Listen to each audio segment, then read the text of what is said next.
El silencio, lejos de ser vacío, puede convertirse en una barrera invisible que fragmenta vínculos y profundiza el aislamiento social.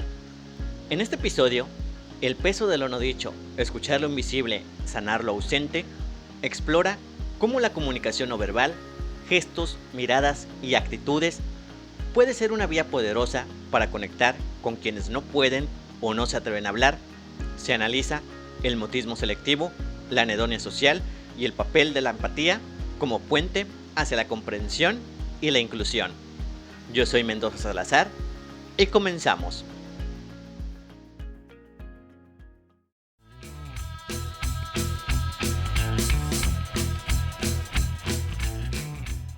Estás escuchando Moviendo Nubes, una producción de Mendoza Salazar.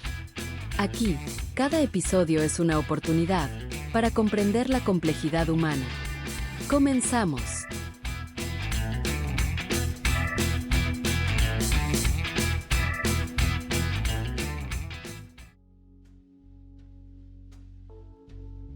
¿Alguna vez se ha detenido a pensar cómo realmente experimentamos el mundo? La vida se teje a través de la percepción, ese proceso fascinante que moldea cada instante de nuestra existencia. Pero, ¿qué ocurre cuando la visión de alguien difiere drásticamente de la mayoría? ¿O cuando fenómenos como los delirios y las alucinaciones transforman por completo lo que entendemos por realidad? Comencemos este viaje hacia lo más profundo de la mente humana, en la naturaleza de la percepción y la realidad subjetiva, desvelando los secretos de cómo forjamos nuestro mundo.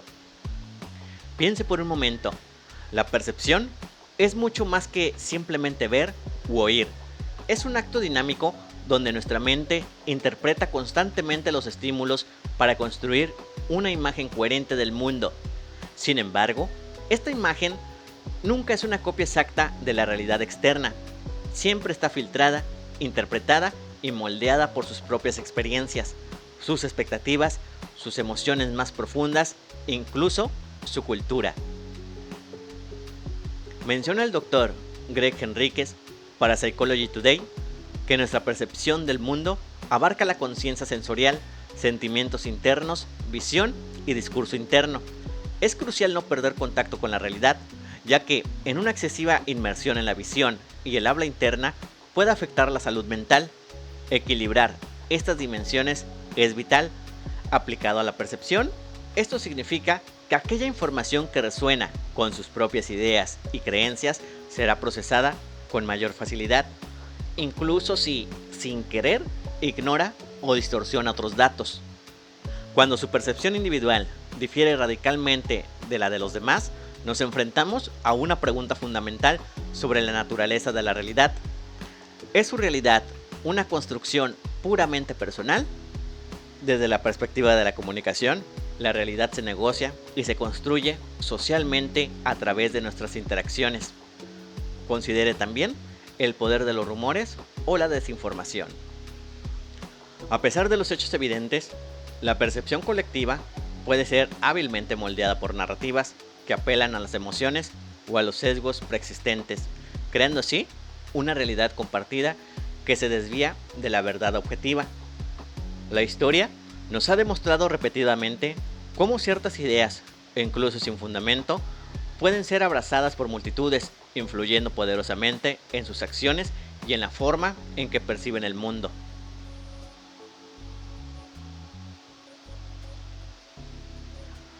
Los procesos cognitivos alterados, como los delirios y las alucinaciones, nos ofrecen una ventana dramática a la increíble maleabilidad de la percepción. Imagínese, un delirio es una creencia inquebrantable, a pesar de cualquier evidencia en contra. Una alucinación es una percepción sensorial que existe sin un estímulo externo real. En ambos casos, la persona experimenta una realidad que es absolutamente real para la otra persona, aunque no sea compartida por la mayoría. La sociología nos enseña que la realidad social se mantiene a través del consenso.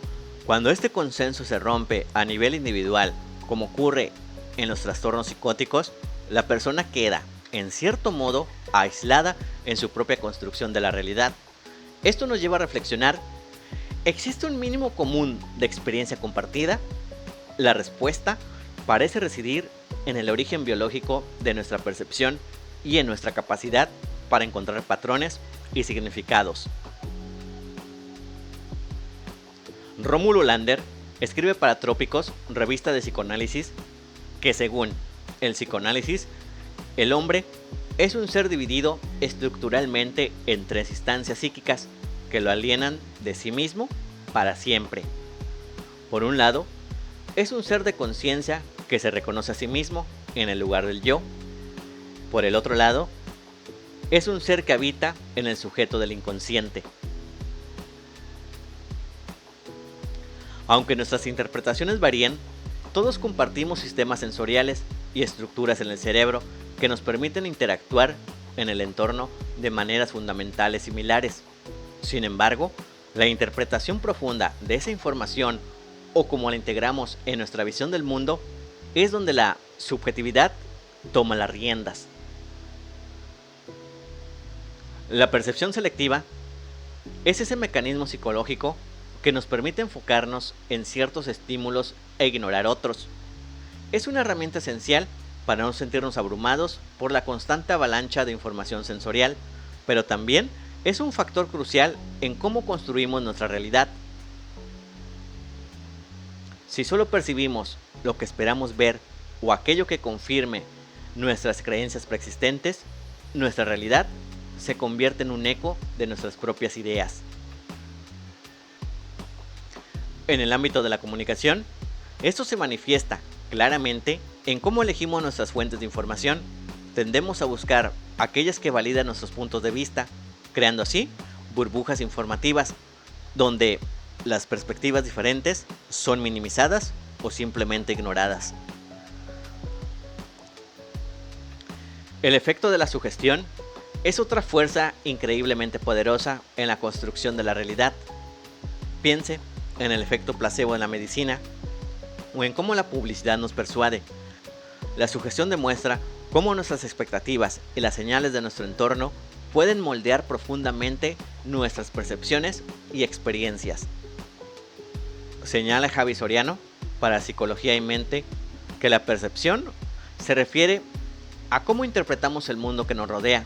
La sugestión puede influir en la percepción al dirigir nuestra atención hacia ciertos aspectos de una situación o al alterar nuestra interpretación de eventos.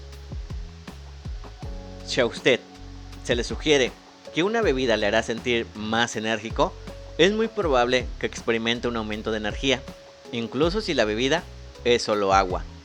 La influencia de la sugestión es un testimonio asombroso de la plasticidad de nuestra mente y de cómo la comunicación, incluso un simple gesto, puede alterar nuestra percepción de la realidad. Los estados alterados de conciencia, provocados por sustancias como el alcohol, nos ofrecen un campo fértil para observar cómo la percepción de la realidad puede ser radicalmente transformada. El alcohol, por ejemplo, afecta la función cerebral de diversas maneras, altera la coordinación, el juicio y crucialmente la percepción. Bajo su influencia, los sentidos pueden embotarse o distorsionarse, la memoria se vuelve errática y la capacidad para procesar información se reduce drásticamente. Una persona bajo los efectos del alcohol puede percibir situaciones de manera distorsionada, malinterpretar señales sociales o incluso experimentar alucinaciones visuales o auditivas. Se dice en Alcohólicos Anónimos que la idea de que de alguna forma, algún día, llegará a controlar su manera de beber y a disfrutar bebiendo es la gran obsesión de todo bebedor anormal. La persistencia de esta ilusión es sorprendente. Muchos las persiguen hasta las puertas de la locura o de la muerte. Estos ejemplos extremos nos recuerdan una verdad fundamental. Nuestra realidad no es estática ni infalible. Es un constructo dinámico y vulnerable, susceptible a factores internos y externos. La experiencia de un estado alterado de conciencia subraya la fragilidad de nuestra percepción normal y la complicada red de procesos cognitivos que trabajan en un segundo plano para mantener una realidad coherente y compartida.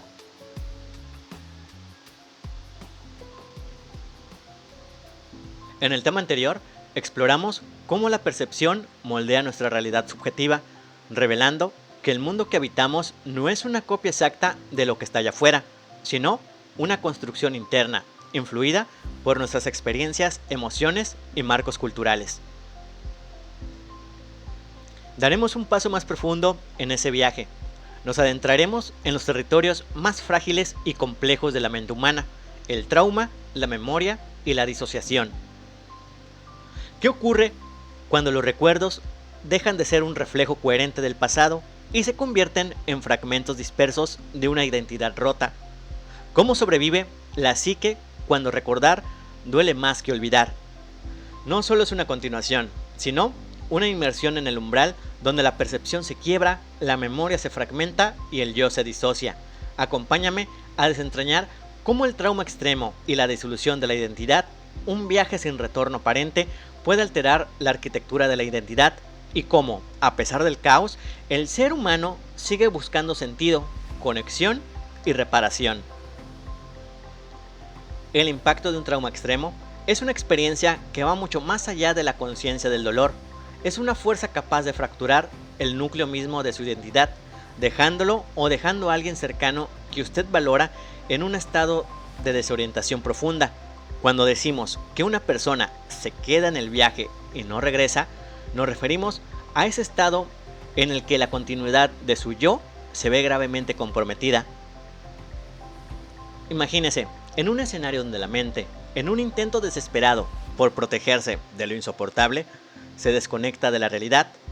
Esta condición se manifiesta a través de la despersonalización, esa extraña sensación de estar separado del propio cuerpo o de sus propios pensamientos, y la desrealización, que es la percepción de que el mundo exterior parece irreal y distorsionado. Estas experiencias disociativas, aunque son un mecanismo de defensa natural y poderoso que la mente activa en momentos de crisis, tienen un costo inmenso: la pérdida de su equilibrio interior y con ello de la brújula esencial que le permite saber quién es. Piense por un momento en su propia identidad. ¿Acaso no es una entidad dinámica, siempre en evolución, moldeada por cada una de sus experiencias, sus recuerdos y las narrativas personales que usted mismo crea para dar sentido a su existencia? Erik Erikson, en el libro Identity, Youth and Crisis, describe cómo la construcción de la identidad ocurre simultáneamente en el interior del individuo y en el tejido de su comunidad. Es un proceso constante de entrelazar lo personal con lo social, donde cada persona se define tanto por cómo se ve a sí misma como por la manera en que cree que los demás lo perciben. Cuando el trauma irrumpe violentamente y desgarra esta narrativa, ya sea a través de la amnesia o de la fragmentación de la memoria, usted o la persona afectada pierde esa capacidad vital de integrar su pasado en su presente, erosionando progresivamente la comprensión de quién es. La persona se vuelve un conjunto de partes rotas y desconectadas, capaz de tejer una historia clara que una su antes y su después del trauma. Esta desconexión puede ser tan abismal que la vida anterior al evento traumático parece pertenecer a otra persona, creando una brecha profunda y dolorosa entre el yo pretraumático y el yo postraumático. ¿Cómo podríamos no sentir compasión y un profundo deseo de comprender ante tal desgarro del ser? Ron Eyerman escribe para la Cambridge University Press que desde una perspectiva sociológica es fascinante observar cómo el trauma masivo, como el que se experimenta en conflictos armados, catástrofes naturales o violencias sistemáticas, no solo afecta la identidad individual, sino que atraviesa y redefine la identidad colectiva de comunidades enteras. Determinados acontecimientos tienen la capacidad de reconfigurar de manera profunda las historias compartidas, las prácticas culturales y el tejido simbólico que sostiene la identidad de un grupo. La amnesia colectiva o la negación social de eventos traumáticos pueden surgir como mecanismos de defensa a nivel de sociedad, pero a largo plazo impiden la sanación colectiva, y la reconstrucción de un futuro compartido. La imposibilidad de recordar o integrar el trauma en la memoria social puede mantener patrones dañinos y de sufrimiento, impidiendo que la comunidad avance hacia un bienestar pleno y una verdadera unidad. Para que usted pueda comprender a fondo cómo una persona puede quedarse en el viaje de ese estado mental, es fundamental examinar el complejo mecanismo psicológico y neurobiológico que está detrás de este fenómeno. En el centro de esta comprensión se encuentra la naturaleza única de la memoria traumática, que difiere sustancialmente de la memoria narrativa ordinaria. Escribe Priscilla Benítez para el College of the Canyons que el trauma activa profundamente el sistema límbico, especialmente la amígdala, lo que desencadena respuestas instintivas como huida o congelamiento.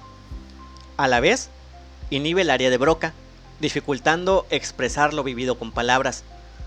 Esta desconexión neuronal puede compararse con un daño físico cerebral. Al reactivarse el recuerdo traumático, el cerebro responde con señales de alerta y hormonas del estrés. Si no se procesa adecuadamente, este impacto bloquea el desarrollo emocional y limita la capacidad de integrar nuevas experiencias en la vida. Estos fragmentos de memoria, cargados de una potente carga emocional y sensorial, no se integran de forma fluida en la autobiografía de la persona, sino que permanecen encapsulados, perturbando continuamente el presente y dificultando la diferenciación entre el pasado y el ahora. Desde una perspectiva psicodinámica, la represión, un mecanismo de defensa inconsciente, teorizado por Freud en su artículo La represión, del libro Contribución a la historia del movimiento psicoanalítico, trabajo sobre metapsicología y otras obras, describe cómo desempeña un papel crucial al empujar activamente los recuerdos y afectos asociados al trauma fuera de la conciencia, protegiendo así la psique de un dolor y una angustia insoportables. Sin embargo, el propio Freud señaló con sabiduría, lo reprimido no desaparece, se manifiesta a través de síntomas, simbolismos y comportamientos disfuncionales, regresando de formas inesperadas para perturbar la vida del individuo. En los temas anteriores, nos adentramos en la percepción, la subjetividad y las cicatrices invisibles que deja el trauma en nuestra memoria y en nuestra identidad. Ahora, nos detenemos en una dimensión igualmente profunda, pero menos explorada: el silencio. No el silencio como ausencia de ruido, sino como una presencia densa, como una frontera invisible entre el yo y los otros. Un silencio que aísla, que pesa, que excluye, pero también un silencio que puede ser leído, sentido y compartido. ¿Cómo nos comunicamos cuando las palabras no alcanzan? ¿Qué ocurre cuando el cuerpo, la mirada o la postura se convierten en el único canal posible? En este tema se explora el poder de la comunicación no verbal como una herramienta de conexión humana capaz de desafiar el aislamiento social, restaurar vínculos y construir puentes donde antes solo había distancia. Porque a veces, cuando el lenguaje colapsa, es el gesto quien nos salva. La carga del silencio, tejiendo puentes a través de la comunicación no verbal y desafiando el aislamiento social. El silencio, lejos de ser una simple ausencia de sonido, puede transformarse en un lenguaje complejo, a menudo indescifrable para quienes lo rodean. La anedonia social, caracterizada por la incapacidad de experimentar placer en las interacciones sociales y el mutismo selectivo, una condición en la que el individuo es capaz de hablar, pero lo hace solo en ciertas situaciones o con ciertas personas, son dos manifestaciones que encarnan esta carga silenciosa. Ambas condiciones representan un desafío significativo para la comunicación y su impacto en la salud mental y la interacción social de las personas es, sin duda, profundo. Es precisamente en este punto donde la capacidad humana de observar y comprender, yendo más allá de lo superficial, se convierte en un pilar esencial. La anedonia social, frecuentemente vinculada a condiciones como los trastornos del espectro esquizofrénico y la depresión, representa un desafío profundamente humano. Va más allá de una simple ausencia de disfrute. De hecho, puede privar a las personas de la alegría fundamental que se encuentra en la compañía y la conexión, llevando a una abrumadora sensación de vacío y desesperanza. La falta de deseo de participar en actividades sociales o de buscar compañía de otros genera un ciclo vicioso de aislamiento, donde la ausencia de interacción refuerza la anedonia. Escribe Thomas Schiff en el libro Being Mentally Ill que a pesar de las innumerables investigaciones realizadas en los últimos 50 años sobre los trastornos mentales funcionales como la esquizofrenia o la depresión, todavía no poseemos un conocimiento sólido y probado sobre ellos. No tenemos la misma certeza que, por ejemplo, los médicos tienen sobre las enfermedades infecciosas. Imagina un niño que en casa no deja de hablar, ríe, cuenta historias y expresa con claridad lo que piensa, pero al llegar a la escuela, algo cambia. Guarda silencio. No es timidez ni desinterés, es mutismo selectivo. Esta condición, muchas veces ligada a la ansiedad o al trauma, no es una falta de voluntad para hablar, sino una barrera interna muy real.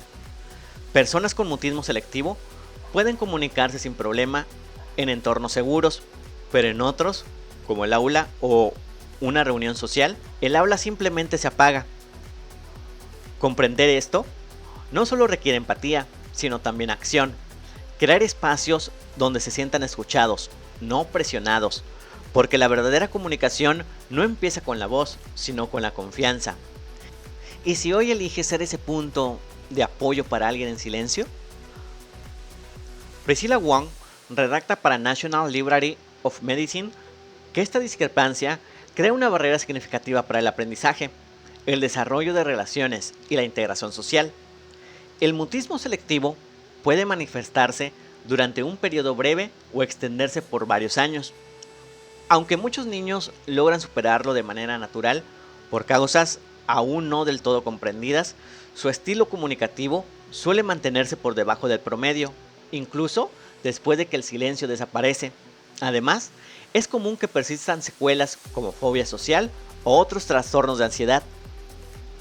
En ambos casos, nuestra capacidad para mostrar un interés sincero en el mundo interior de la otra persona es el primer paso para tender un puente. La influencia de la anedonia social y el mutismo selectivo no se limita al individuo afectado, repercute profundamente en el núcleo familiar. Los familiares, especialmente los cuidadores, a menudo experimentan una carga del cuidador significativa, que incluye estrés emocional, agotamiento físico y financiero. Cuando la comunicación verbal es limitada o inexistente, la interpretación de las señales no verbales se vuelve crucial, pero también increíblemente desafiante. Las miradas esquivas, la postura retraída o la ausencia de contacto visual, por ejemplo, pueden ser malinterpretadas como indiferencia o rechazo, cuando en realidad son manifestaciones de angustia interna o de la propia condición. Aquí, nuestra capacidad para escuchar atentamente no solo las palabras, sino los mensajes silenciosos del cuerpo y el comportamiento es fundamental. La empatía, la capacidad de comprender y compartir los sentimientos del otro, se convierte en una herramienta indispensable en estos contextos. El silencio prolongado no solo desconcierta, también desgasta. Incluso el corazón más empático puede sentirse impotente cuando no hay palabras que guíen. Cuando una persona no puede expresar lo que necesita o siente, sus cuidadores quedan navegando a ciegas, intentando adivinar en medio de la incertidumbre. Esa falta de respuestas puede transformar la comprensión en frustración y la cercanía en desesperanza. Pero aquí está la clave. No se trata de forzar palabras, sino de abrir caminos de confianza. ¿Qué puedes hacer hoy para escuchar más allá del silencio? Aquí la antropología nos invita a considerar cómo las culturas construyen el significado del silencio y cómo estas interpretaciones pueden influir en la dinámica familiar. En algunas culturas, el silencio puede ser un signo de respeto, en otras, de sumisión o de angustia.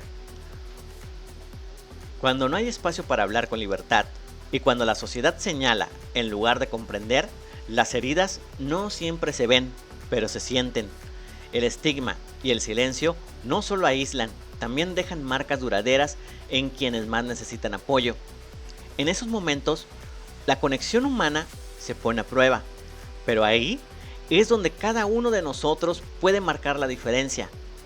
Basta una mirada sin juicio, una palabra amable o una escucha sincera para empezar a sanar lo que otros han ignorado.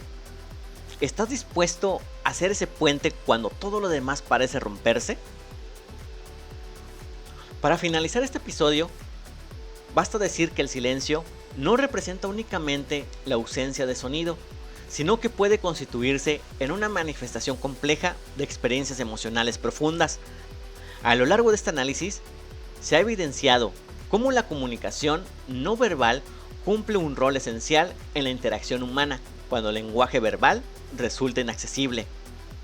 Reconocer, interpretar y validar estas formas alternativas de expresión implica no solo una competencia comunicativa, sino también una disposición empática.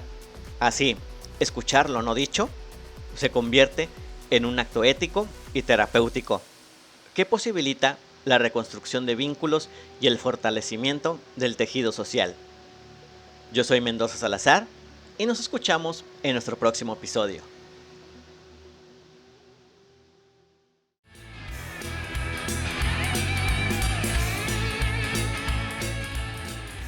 Gracias por escuchar Moviendo Nubes, una producción de Mendoza Salazar.